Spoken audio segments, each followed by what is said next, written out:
ECQ lockdown. Umpisadang tayo'y binalot ng kadiliman. Bawal lumabas. 4 na sulok ng bahay ang kaagapay. Sa 14 na araw na quarantine, sa wakas, katapusan na, payday na. Subalit may patakaran ang bawat kumpanya, no work, no pay pala. Sa gitna ng pandemyang ito, umaasa tayo sa ayuda ng gobyerno.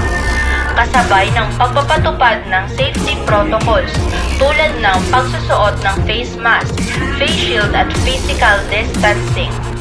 At sa patuloy na paghahanap ng lunas laban sa COVID-19, nagkaroon tayo ng bagong pag-asa. May bakuna na sa wakas. Magpabakuna na upang tayo'y protektado. Labanan ng pandemya, magpabakuna.